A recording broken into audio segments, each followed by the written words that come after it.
A gente chama Marilu Cabanhas. Bom dia, Marilu.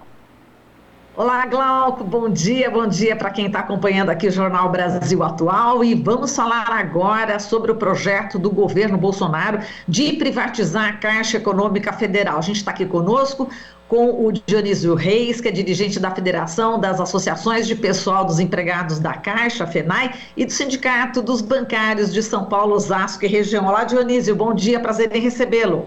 Bom dia, Marilu. Bom, Dionísio, vamos começar aqui a nossa conversa falando sobre a importância da Caixa Econômica Federal, principalmente nesse momento onde através da Caixa que é distribuído aí o auxílio emergencial e está atingindo aí toda a população. Eu queria que você falasse da precariedade em que se encontra a Caixa Econômica Federal nesse momento e que atinge diretamente a população mais pobre. Joia, Marilu, primeiro agradecer aí o espaço para a gente debater esse tema e dizer que a Caixa Econômica Federal, apesar da situação que a gente se encontra, é o único banco que tem know-how e tem condições de fazer esse pagamento do auxílio emergencial, né, por ter esse contato com a população, né? A gente alcançou aí no pagamento do primeiro auxílio emergencial a população, não só a população que é atendida pelo Bolsa Família, como uma população que nem é alcançada muitas vezes pelo o Bolsa Família. No entanto, as agências da Caixa, antes mesmo de ter esse pagamento, passou por um processo de demissão de empregados, né? A gente teve um acumulado de demissões e saída de 20 mil trabalhadores, né? Então, a gente vê muitas vezes acumular grandes filas. Isso se dá muito pela falta de empregados, né? Os trabalhadores querem atender da melhor forma possível, fazem um atendimento da melhor forma possível, só que, por outro lado, a gente tem uma gestão, seja a gestão do governo federal, que também orienta mal a população, né? E aí todo mundo vai para a agência, muitas vezes não precisa, seja a gestão da Caixa, que também coloca metas de venda, e aí os colegas se dividem nas agências, muitas vezes para vender produtos. E esse momento que a gente está vivendo agora, Marilu, para concluir essa resposta, os colegas estão ofertando e vendendo o IPO da Caixa Seguridade, né, que é uma parte extremamente rentável da Caixa Econômica Federal e virou uma meta de venda dentro da agência. Quer dizer, aquela fila para ser atendida e os empregados tem a obrigação, colocada pela gestão da Caixa, de vender parte do próprio banco.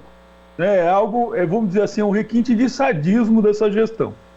Exato, e por outro lado, em relação às linhas de crédito, né, por exemplo, Minha Casa Minha Vida, a gente viu aí o fechamento dessas linhas de crédito que justamente tentam exatamente beneficiar as populações mais pobres, com menos renda. O Minha Casa Minha Vida era um grande projeto que está sendo destruído, né, Dionísio?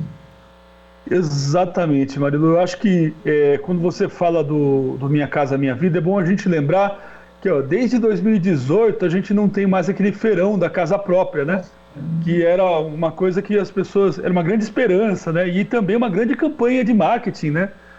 Da marca Caixa Econômica Federal, né? Então, a gente não tem mais o feirão imobiliário, né? Que movimentava muito o mercado imobiliário, era muito importante. E pior que isso, né? Já desde o governo Temer, né? A gente, desde o golpe, a gente tem, na verdade, uma descapitalização. É bom explicar isso, né? Que a Caixa, ela tem sido descapitalizada, ou seja, as operações de crédito, elas são atacadas por conta do funding ou pela a capacidade que o banco tem de emprestar. Então a Caixa não tem tido essa capacidade de emprestar porque ela tem sido sistematicamente descapitalizada. E importante a gente, até para principiar essa conversa, que a partir de 2016 teve uma inversão de valor, né? Então a usura, a negociata feita pelos bancos privados, muitas vezes, e que a Caixa agora e o Banco do Brasil também estão fazendo, que é aquela lucratividade em curto prazo, né? Isso está sendo valorizado E o investimento em programas sociais, o investimento no desenvolvimento do país, as operações de crédito mais baratas, elas estão sendo mal vistas, né? Então, a capitalização de bancos públicos que fazem um papel acima dos bancos em geral, né? Ela foi vista, ela foi criminalizada, inclusive. É bom colocar isso, né? A gente está tendo agora diversos julgamentos que estão revendo visões que foram colocadas a partir de 2016. É bom dizer que passou-se por um processo de criminalização, né, a questão da capitalização dos bancos públicos. Um desses instrumentos é o IHCD, Instrumento Híbrido de Capital e Dívida, que foi uma forma de capitalizar, manter a Caixa capitalizada para que ela fizesse, e aí é uma contrapartida social, para fazer tanto o crédito mais barato, o financiamento no desenvolvimento do país e o Minha Casa Minha Vida, né? E isso tem sido minado, né, chegando ao ponto, inclusive, da atual gestão, em acordo aí com o TCU, em acordo com o governo, porque não contradisse o TCU, se colocar à disposição para devolver 30 bilhões para o Tesouro. Esse dinheiro vai para o Tesouro vai usar da melhor forma que ele vê que vai ser, mandar esse dinheiro para os bancos privados, através do pagamento da dívida, e não vai ser utilizado para a população, não vai ser utilizado para o financiamento da casa própria, né? Isso que é grave, isso é muito ruim para o povo todo. E cria uma narrativa que a Caixa precisa de capitalização e, por isso, estaria vendendo partes do seu capital, né? E é o momento que a gente se encontra, Marilu. Exatamente, e os bancos públicos têm um papel primordial, não é? Na retomada do crescimento do país. Historicamente, já foi provado isso aqui no Brasil, não é, Dionísio? Exatamente, Marilu. É importante a gente lembrar que a gente teve uma crise mundial, né, em 2008, né, e aí foi uma crise, falta de crédito, falta de dinheiro rodando nas economias, inclusive nas economias mais ricas do planeta, né? E aqui no Brasil a gente manteve o crédito rodando por conta da Caixa Econômica Federal e do Banco do Brasil, né? Uma das questões que é importante dizer também, e que com certeza deixou o sistema financeiro bastante bravo, foi em 2012 a presidenta Dilma colocar a Caixa Econômica Federal e o Banco do Brasil reduzindo os juros real, né? Então a gente tinha lá uma taxa Selic que estava baixa, mas você ia no banco, é a situação que a gente encontra hoje no país, né? Uma Selic que está mais baixa, mas você vai no banco para pedir crédito, você não consegue crédito, a taxa de juros é alta. E por que isso? É porque eles têm um cartel, né? Então o banco público tem uma tarefa de fomentar esse crédito, né? Em 2012 foi feito isso, forçando os bancos privados a reduzir a taxa de juros. Com certeza eles ficaram bastante bravos com isso, e aí foi um grande ataque que a gente vem sofrendo desde então. Exato. Agora, Dionísio, em relação a essa questão dos pequenos empresários, comerciantes que estão passando aí problemas, os menos favorecidos, enfim, os mais pobres, passando fome. Enfim, os bancos públicos teriam esse papel, não é isso? De tentar exatamente suprir tudo isso que a gente está vendo, né? Todo esse sofrimento, tanto dos pequenos empresários, como também da população mais pobre que está sem emprego, está com esse desemprego em níveis absurdos, não tem como comer, quer dizer, enfim, as pessoas estão passando fome, e não fosse a sociedade civil se organizar, essas pessoas estariam morrendo de fome, né? Enfim, como é que você vê também esse papel do governo, enfim, que poderia reverter essa situação através também dos bancos públicos, como a Caixa Econômica Federal? Marilu, é importante a gente entender a tarefa, o papel do banco. O papel do banco, ele vinha sendo cumprido essencialmente pelos bancos públicos, né? Que é esse de captação de recursos e de financiamento né? Então, esse financiamento ele tem que se dar de uma forma acessível para a população, né? Não de empobrecer mais a população. E por isso, por exemplo, a questão do preço dos alimentos, né, passa um pouco por isso. É a questão dos bancos, os bancos públicos financiam os alimentos. Então, o fato de estar tendo um desmonte, aí é importante lembrar que a oferta de crédito no país, 56% era feita pelos bancos públicos e era um crédito mais barato.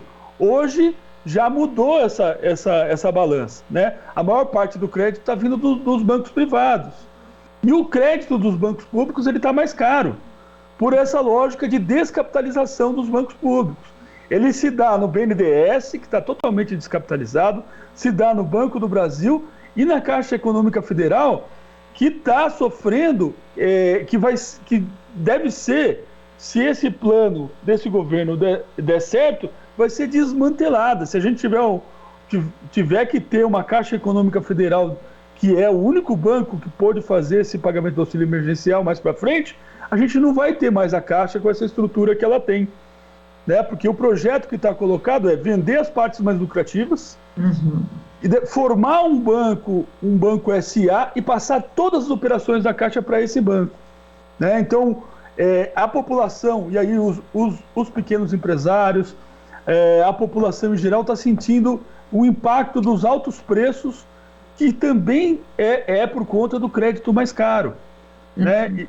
E esse impacto se dá por conta de uma cartelização, né? Vamos dizer assim, hoje nós não temos mais a possibilidade dos bancos públicos ofertarem um crédito mais barato, né? E isso tá se agudizando, porque a gente tem aqui um sistema muito concentrado, um sistema financeiro muito concentrado em poucos bancos, né? Diferente de outros países, você tem uma diversidade maior de bancos, e aí as pessoas podem optar, né? Que é o que todo mundo fala, não, mas o mercado vai regular. Não existe o mercado regular quando você só tem uma opção de banco, né? Você vai lá no seu bairro, só tem aquele banco para você ir, né? Então é importante a população estar atenta para isso, né? Então a fome, os altos preços tem uma relação grande com esse ataque aos bancos públicos. E os pequenos municípios vão ser também muito atingidos, né, Dionísio?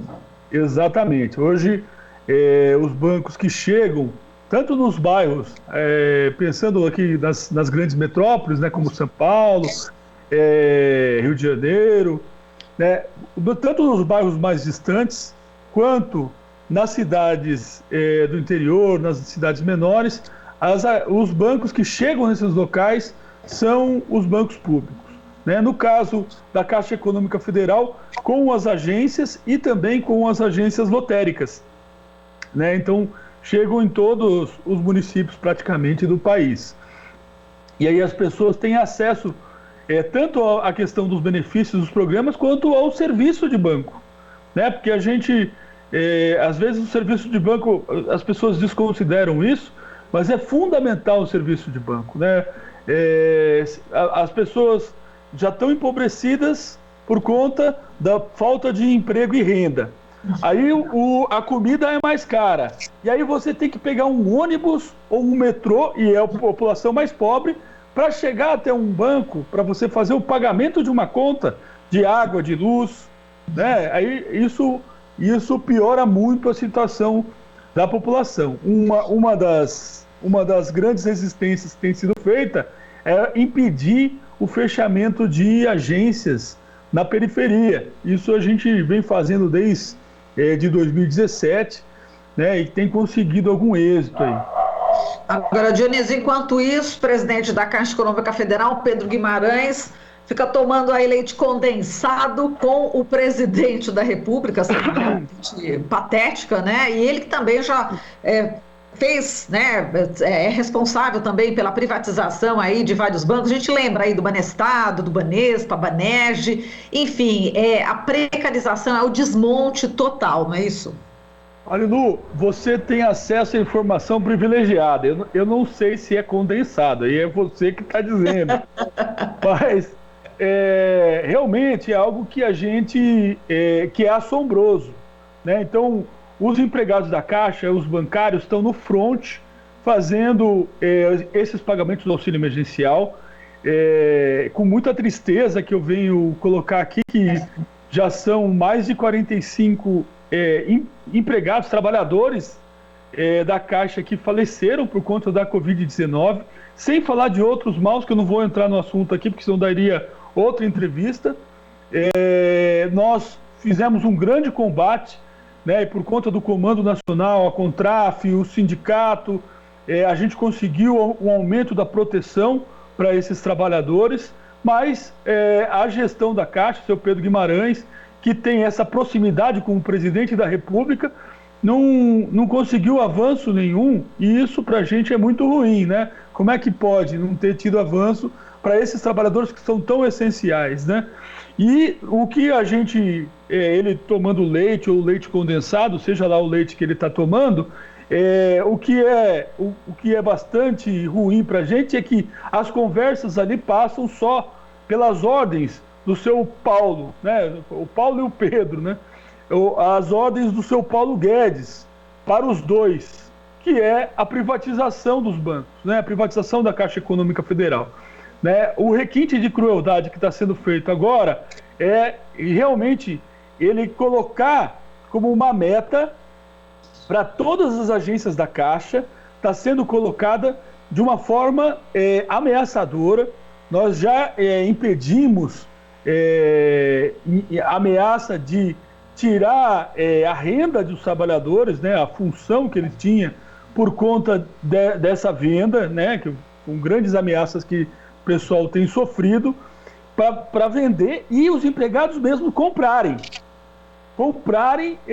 essas ações da Caixa Seguridade, né? Então, a nossa orientação é que não comprem, né, e também não vendam essas ações, né? O que o banco está mandando e está fazendo uma operação de guerra para o pessoal vender e comprar é porque eles querem colocar como se os empregados tivessem concordado com a privatização do banco. Olha o requinte de crueldade. Importante dizer que nós estamos se organizando contra isso. Perfeito. Bom, tem um calendário aí, só para a gente encerrar, que nosso tempo já está terminando aqui. Vocês estão com um calendário de luta, né, Dionísio?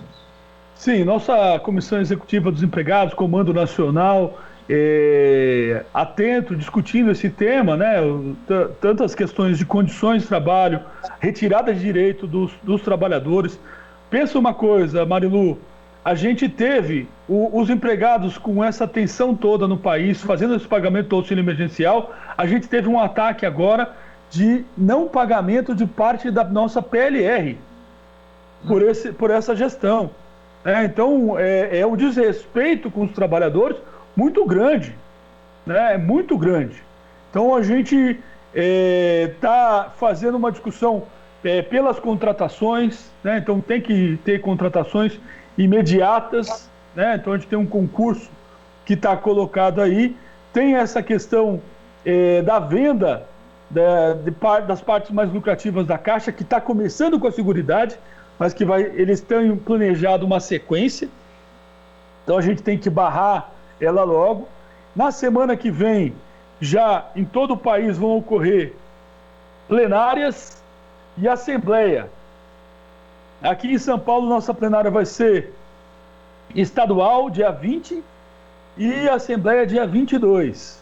Né? Os empregados vão decidir e não se descarta, inclusive, paralisação. Né? Tá certo, Dionísio, eu agradeço aqui a sua participação, né, por esses esclarecimentos tão importantes para uma categoria tão importante que é a categoria dos bancários, das bancárias. Um forte abraço para você, Dionísio. Agradecido, Marilu, você que me esclareceu, eu não sabia que era leite condensado lá, mas quero agradecer, estamos sempre à disposição, tá? Cenas patéticas de Brasil de hoje, de Bolsonaro. Bom, a gente conversou aqui com o Dionísio Reis, dirigente da Federação das Associações de Pessoal dos Empregados da Caixa, FENAI, e do Sindicato dos Bancários de São Paulo, Osasco e região. Você está ouvindo Jornal Brasil Atual.